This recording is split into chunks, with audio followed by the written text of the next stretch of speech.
Welcome students to lecture 8 of motion in a straight line. So far we studied about the motion of an object under the influence of an external force without considering the force acting on the object. So along a straight line we discussed. So in this lecture we are going to discuss about when the object is moving under the influence of gravitational force. So it is known to be motion under gravity. Right, let us begin the session. So before going to discuss about the motion under gravity, we should know what is mean by gravity. So gravity means force of earth acting on the objects is called as gravity. Force of earth acting on the objects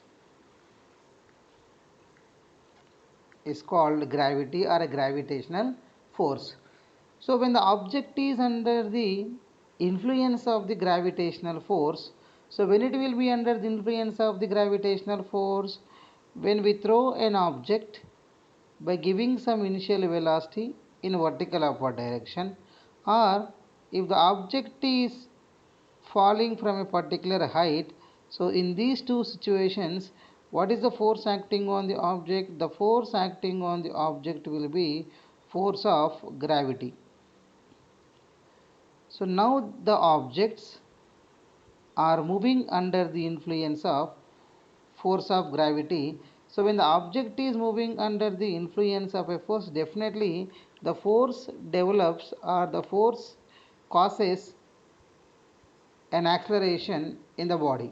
So the acceleration produced in a body, so due to force of gravity, is known to be acceleration due to gravity. So acceleration due to gravity is denoted by letter G, small g. What is mean by this acceleration due to gravity? The acceleration produced in a body due to gravitational force is known to be acceleration due to gravity. This acceleration due to gravity value on the surface of the earth is 9.8 meter per second square, and the same way in CGS unit, if you want to write, it will be 980 centimeter per second square. So one more important point here. So as the point changes, that means from place to place the force of gravity will be changes. As the force of gravity changes, acceleration due to gravity will also changes. It is different for different planets. So different planets is having the different force of gravity, and on that planets the objects will also possess the different accelerations due to gravity. So acceleration due to gravity on surface of moon is 1 by 6 times of the acceleration due to gravity on surface of earth. So it's nearly, we can say it as acceleration due to gravity on moon is 1.67 meter per second square. So this is the value of acceleration due to gravity on moon. So this is the acceleration due to gravity on earth. So one more important point, when the objects, so different sizes and different composition. So whatever the composition of object it may be, irrespective of its mass, weight and composition, if the objects are falling from a particular height, all the objects are accelerating towards the surface of earth with the same acceleration, that is equals to g. So when we neglect, so important point here, when we neglect the air resistance, so that means in the absence of the air friction, all objects are accelerating towards the earth with the same acceleration, irrespective of its mass, irrespective of its composition, and as well as the size. That means each and every object will be reaches with the same acceleration towards the surface of earth when we neglect the air resistance or frictional force due to the air acting on the body. Now one more important point, when the object is thrown vertically upwards with particular velocity, as it is moving above the surface of earth at a particular instant of time, after reaching the particular height, its velocity becomes zero. What does it mean? As the velocity is becoming zero, it is said to be under retarding motion. When it is under retarding motion, its acceleration can be taken as negative sign. That means A equals to minus g. So this is the sign for acceleration produced in a body when it is projected vertically upwards. Sir, what about in a case of a freely falling? So in a case of a freely falling, so freely falling nothing but just we are dropping it without giving any initial velocity. So from a particular height we are leaving that. When you are leaving the object from a particular height, so as it is reaching towards the surface of the earth, its velocity is going to increase. That means acceleration is going to be increased. So that acceleration we can take it as with a positive sign. So these signs are very important. In a case of a vertically projected upwards body, acceleration due to gravity can be considered as negative sign. In a case of a freely falling body, acceleration produced in a body is known to be plus g. That means positive sign. Why it is positive sign? Because that is reaching to the towards the surface of the earth. What happens? The force of gravity will be increasing. So these kind of motions are known to be motion in one dimension under the influence of the gravity. Okay, now let us discuss what are the equations of motion for an object which is under free fall, and different cases and application we are going to study in this session. Right. So we know that the equations of motion. So what are the equations of motion? The equations of motion we are going to apply when the object is under uniform accelerating motion. So here when the object is thrown vertically upwards, or when the object is freely falling from a particular height, the objects are moving under the constant acceleration. That constant acceleration will be positive sign a plus g, a equals to plus g for object which is under free fall. So what are the equations of motion? For a straight line motion, v equals to u plus at, s is equals to ut plus half at square. And third equation of motion, v square minus u square equals to 2as. And last one, fourth equation, which gives the distance travelled by the body in a particular interval of time, that is in a particular time taken, u plus a into n minus 1 by 2. Now we are going to rewrite these equations of motion for a body which is under free fall. Now let us take an object. The object is under free fall from a particular height. So from where the object is thrown, from a height of h, the object is thrown under free fall. So this is the height of the building or height of the tower, whatever it may be. Right. So height of the tower I am taking as h. Now it is under free fall. When the object is under free fall, its initial velocity we can consider as 0. Its acceleration can be taken as plus g. As it is reaching towards the earth, it has some final velocity and distance traveled in this journey. That means vertical distance. So vertical distance traveled in the journey will be h and time taken will be t. So what are the parameters I know for a free fall? U equals to 0, a equals to plus g, and v equals to final velocity, s is equals to h, and time t. Now let us apply these parameters for one by one. For first equation of motion I am going to apply. So first equation of motion. So what is first equation of motion? V equals to u plus at. So substitute these values. V it has u value will be 0 because it is under free fall, and acceleration due to gravity is g, and time taken will be t. Therefore v equals to gt, or t we can write v by g, because the object is moving with a constant acceleration, therefore v equals to gt. So this is first equation of motion for an object which is under free fall. Now let us take second equation of motion. So what is second equation of motion? Second equation of motion we have for a straight line motion ut plus half at square. Now we are going to rewrite this. So s is nothing but what? H. U is 0 time into t plus half into acceleration due to gravity is g. Therefore h is equals to half gt square is the second equation of motion for a body under free fall. Now let us study some application related to the second equation of motion. Let consider an object is under free fall. So after 1 second, in 1 second the distance travelled by the body, let us take h1. Next, after 2 seconds from the starting of its journey, the distance travelled by it is h2.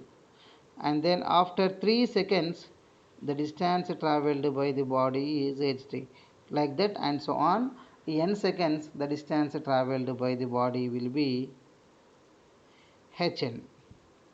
So this is in 1 second, and this is time taken will be 2 seconds, and your time taken will be 3 seconds, and your time taken is n seconds. Now I am going to write the relation between whatever the ratio of distance travelled by the body in 1 second, 2 second, 3 seconds. Okay na? Right. So distance covered. What kind of distance? Vertical distance. So distance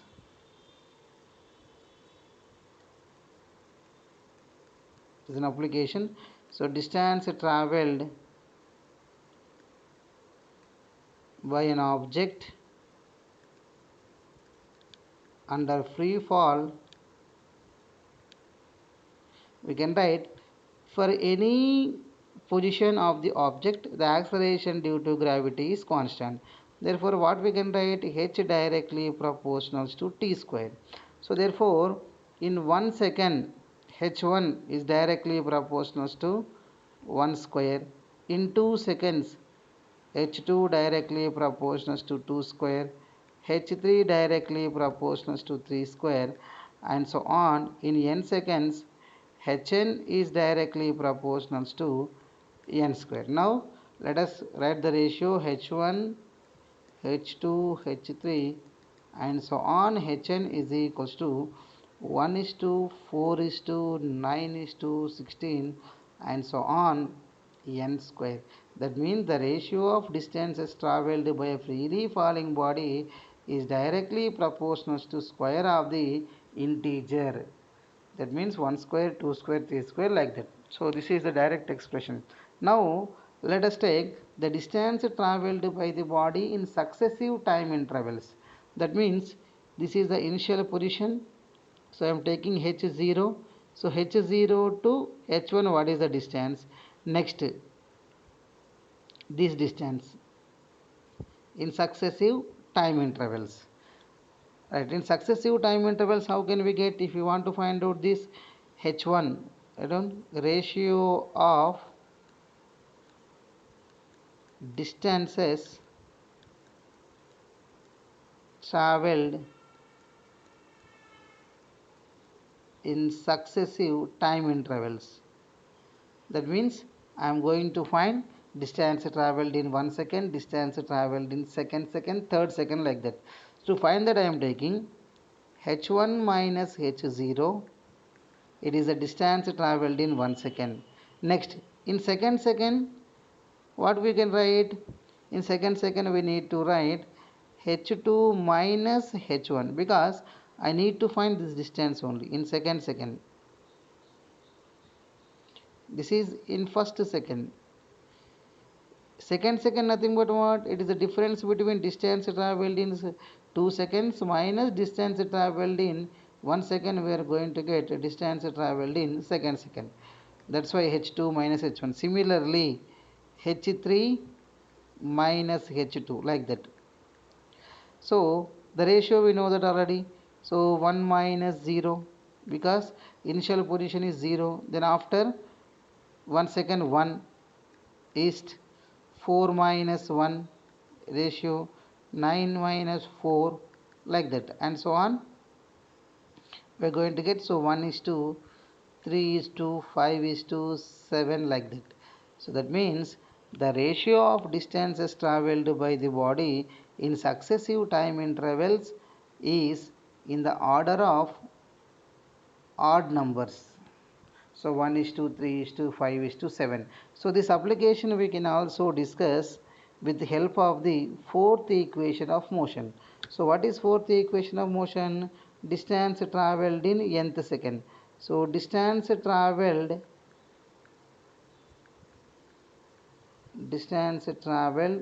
in nth second, we can write Hn is equals to u plus g into n minus 1 by 2, but for a freely falling body u equals to 0. Therefore we are going to get Hn is equals to g into 2n minus 1 by 2. So this is fourth equation of motion for a freely falling body. We will discuss third equation of motion later. So here they are asking whatever the previous case we discussed, that is distance travelled in successive time interval. Successive time is nothing but what? Distance travelled in first second, and distance travelled in second, and distance travelled in third, and so on. Now here we are going to get, so g into n value is 1, so 2 minus 1 by 2 ratio g into, so second is n is equals to 2 into 2 minus 1 by 2, and g into 2 into 3 minus 1 by 2, like that we are going to get. Let us see. So this is g by 2 into 1, g by 2 into 3, g by 2 into 5. Next term we can expect as g by 2 into 7. That is, we can cancel g by 2 in all terms. So we are going to get the ratio 1 is to 3 is to 5 is to 7, and so on, 2n minus 1. So this is the distances travelled in successive time intervals of a freely falling body. Now let us take one more application.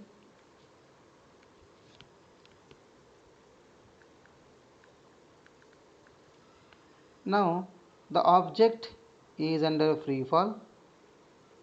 After t1 seconds, the position of the object is at A.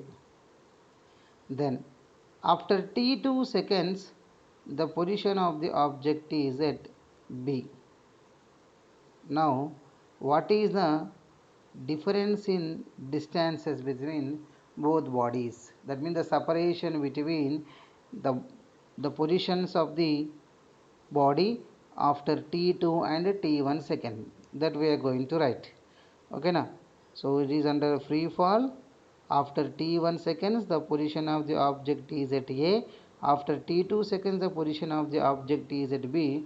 Now we are going to write the separation between the particles, the separation between the positions of the body. That means we need to write, after t2 seconds I am taking height is h2, after t1 second height is h1. Our aim is to find what separation between the points B and A. So h2 minus h1, we can write half into g t2 square minus half into g t1 square. So what we are going to get common here? So g by 2 is common. Therefore t2 square minus t1 square is equals to h2 minus h1. So this is the separation between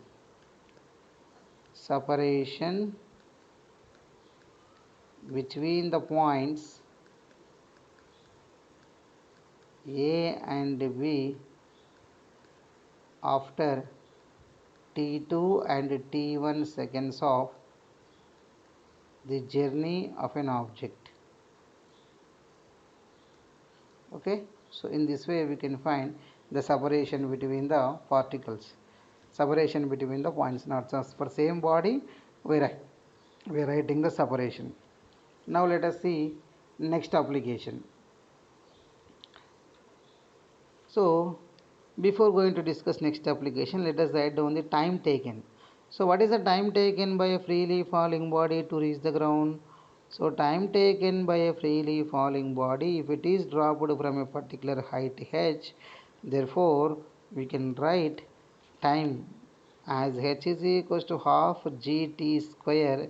Therefore t is equals to, we can write 2h by g under root. So this is the time taken to reach the freely falling body to ground. Time taken by freely falling body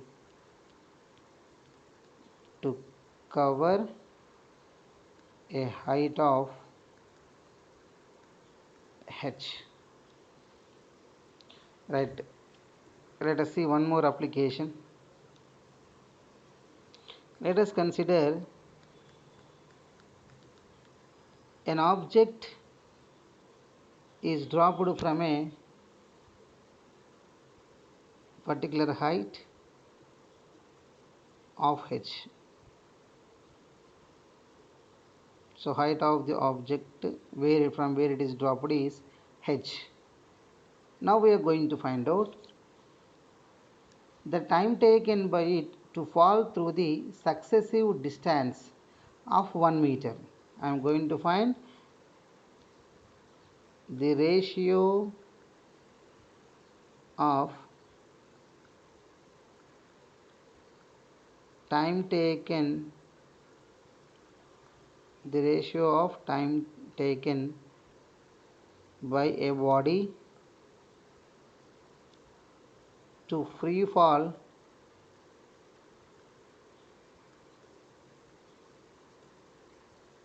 through a successive distance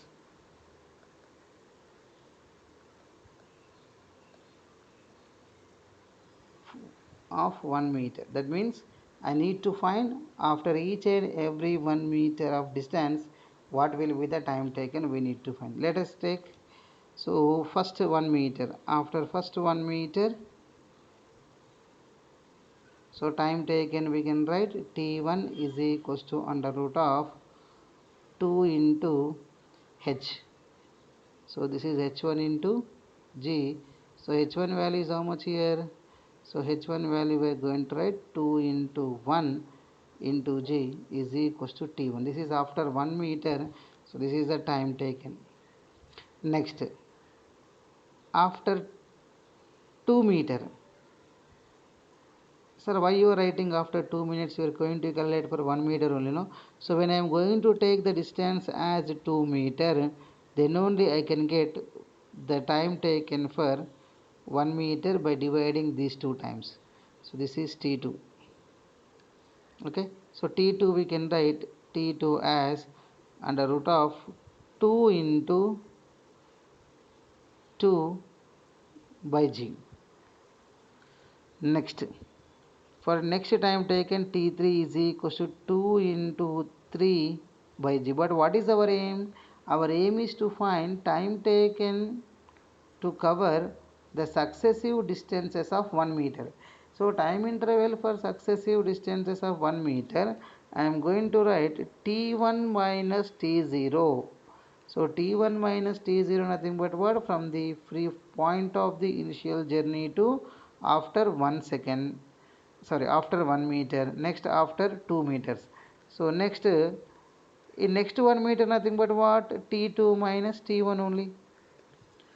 Next 1 meter is nothing but what? The distance travelled in 2 meter minus distance travelled in 1 meter. That difference if we take, the time will be going to get.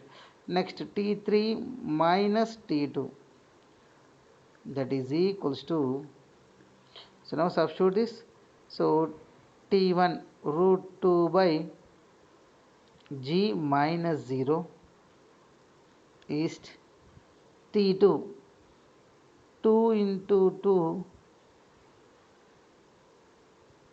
under root of by g, next 2 by g.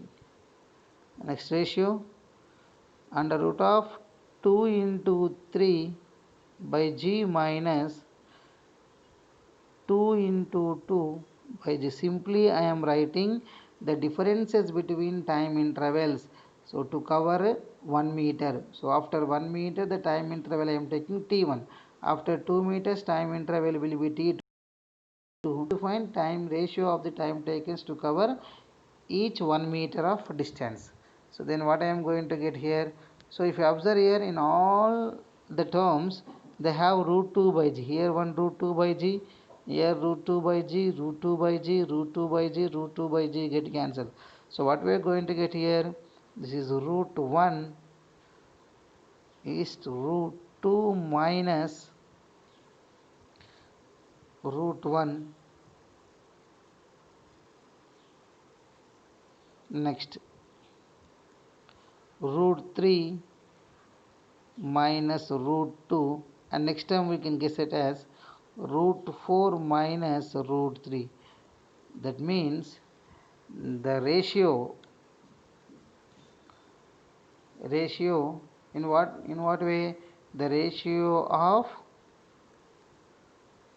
difference in square roots of integers. So it is a very important application. One time this application directly asked in examination. So they are going to ask what is the ratio of time taken by a freely falling body to cover the successive distances of 1 meter. So remember this point, the ratio between the time interval to cover the successive distances of 1 meter, it will be in the ratio of difference in square roots of the integer. So 1 square, okay, so root 1 ratio root 2 minus root 1 is to root 3 minus root 2, like that. So it will be the ratio of the difference in the square roots of the integers. So very important application.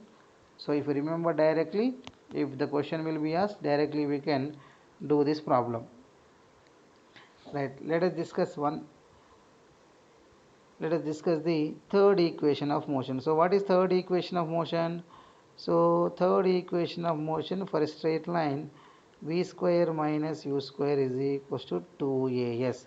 Now for a freely falling body, for a free fall, so we know that u equals to 0, therefore v square minus 0 square, acceleration is g and height will be h, therefore v equals to under root of 2gh. So this is the final velocity of an object, final velocity of an object on reaching the ground, or we can also say before touching the ground, the final velocity of an object is under root of 2gh. So with the help of this we are going to find out its final velocity. So we got the value of time taken. Time taken is equal to what? Under root of 2h by g. So this is one important equation. In the same way, height, the height travelled in a particular time, h is equal to half gt square. And in the same way, v is equal to under root of 2g h. And we also got t is equal to v by g. So these are the different expressions we got in case of a freely falling body. Right, let us take one more application. Right, let us consider from a bridge of height h,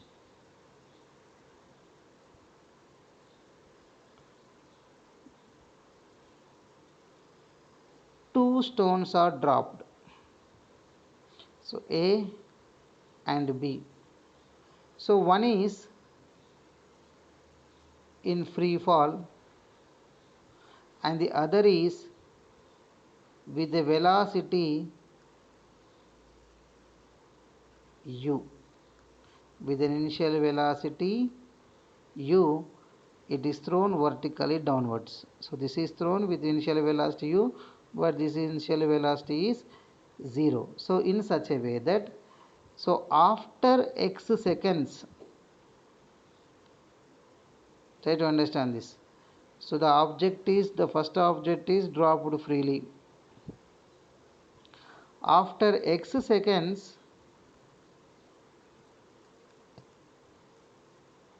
second object is thrown vertically downwards with an initial velocity u. Now both the bodies touches the ground at the same instant of time. Okay, now after x seconds, second object thrown vertically downwards with an initial velocity u.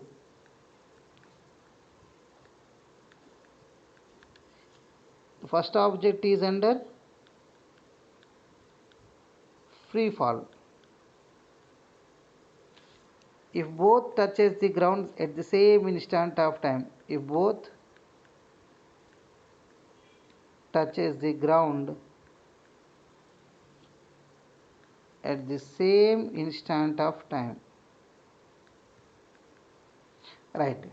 So for suppose for first object, if you observe this scenario carefully, the distance traveled by the both the bodies will be same, but first object, for suppose the journey of the first object will be in t seconds, what will be the journey of the second object, the time taken for the second object journey, that will be is equals to t minus x only. What is the meaning of this?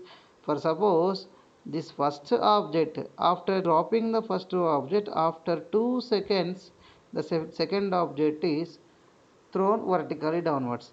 If first object reaches the ground in 5 seconds, then what will be the time taken for the second body to reach the ground at the same instant of time as the first one? Automatically the second object will takes the time interval of 3 seconds. That only I am writing here. So after x seconds it is dropping. Okay na?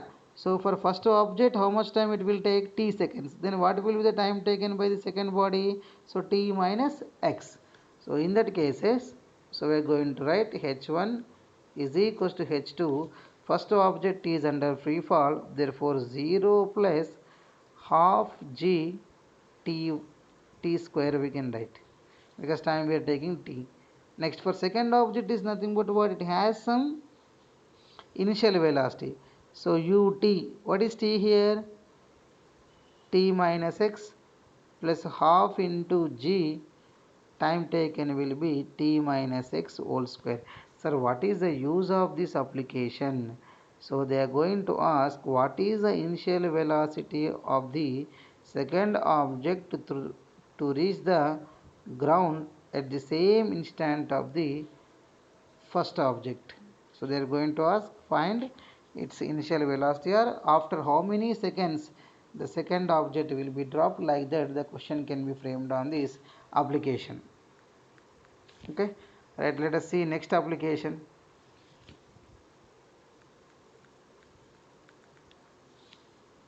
Now a stone is dropped into a well of depth h. So it contains some water level. So from the top of it the stone is dropped.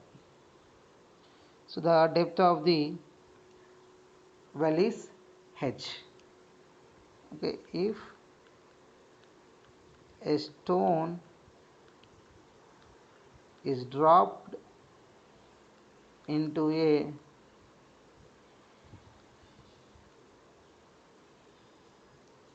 well of depth h, then they are going to ask the time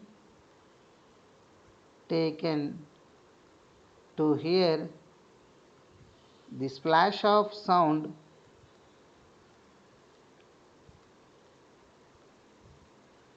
from dropping.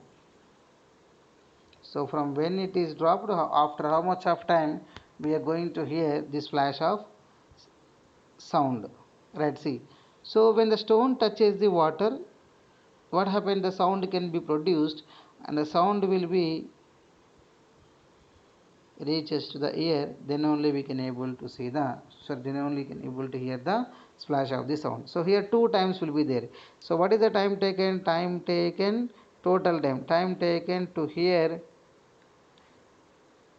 is equals to time taken by a freely falling body, time taken by stone to reach the water surface, plus time taken by sound to reach the ear. So what is the time taken by the stone to reach the water? Time taken by the stone to reach the water, it is under free fall, we can write 2h by g. Then what will be the time taken? For suppose if speed of sound is v sound we are taking, generally the speed of sound will be, we can consider 340 meter per second in air. So then what is the distance travelled by the sound wave to reach the ear? The same distance, that is the depth of the well. We know that speed is equals to distance by time, therefore time is equals to distance by speed. Therefore time taken by sound to travel a distance of h will be h by speed of sound. So in this way we can find the time taken to hear the splash of sound after dropping the stone into a well of depth h. Right, let us take one more application.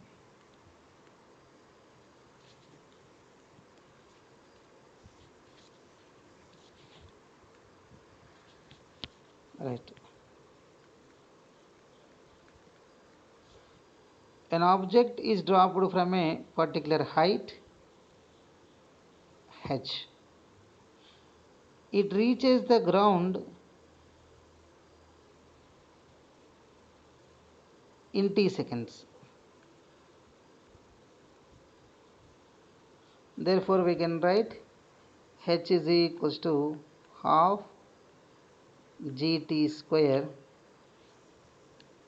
So this is the distance travelled by the body. Next, again the stone is dropped from the same height. After t1 second in its journey, it is stopped.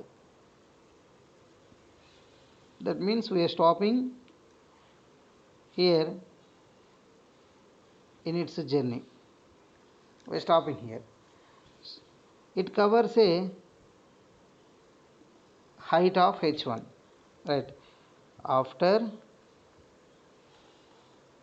t1 seconds, the object is stopped, and then it is released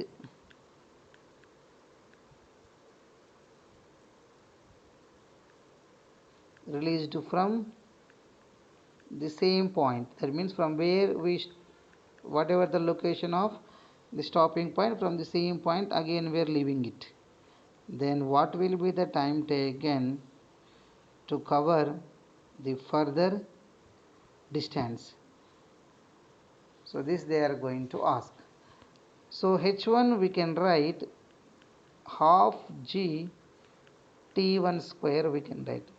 Then what about the remaining journey? The remaining journey will be is h2. So h2 it will covers, for suppose in t2 seconds it will covers. Therefore I am writing to cover the further distance, the time taken will be t2 I am taking. Then from the figure we know that h is equals to h1 plus h2 we can write. Therefore half g t square is equals to half g t1 square plus half g t2 square we can write. So half g on both sides get cancelled. So we have a remaining expression as t square is equals to t1 square plus t2 square. What our aim is to find what? Time to cover, time taken to cover remaining distance. Our aim is to find t2. So t2 square we can write it as t square minus t1 square we can write. Therefore t2 equals to under root of t square minus t1 square. So this is the time taken by the body to cover the further distance. Now let us plot the graphs in case of a free fall. So in case of a free fall, so what is constant here? The acceleration is constant. A is constant, that means A value equals to G. Then what is the relation between distance and time? H is equals to half gt square. Therefore H directly proportional to t square. That means we need to plot the graph between distance, vertical distance and time taken. In the same way, acceleration is constant with respect to time. That means acceleration is independent on time. Independent on time. Then what about its velocity? Velocity is v is uniformly increasing with respect to time, that is v directly proportional to t. So these are the relations we are going to get. What is first relation? The relation between vertical distance and time will be is square distance of square time taken, and then acceleration is independent on time, and then acceleration is velocity is directly proportional to t. I am plotting the first graph. So ht graph, or we can say it as xt. X nothing but vertical distance. So the relation is a parabola like this. So uniform, that means parabola. So t square with positive slope only. So increasing slope. And next, for acceleration and time, before that we will write velocity and time. So velocity and time, acceleration is constant and the graph is a straight line passing through the origin. Slope of the vt graph will be gives a, that is equals to g, and we can also write the theta value as m is equals to tan theta, that is equals to velocity. And the last one graph is between acceleration and time.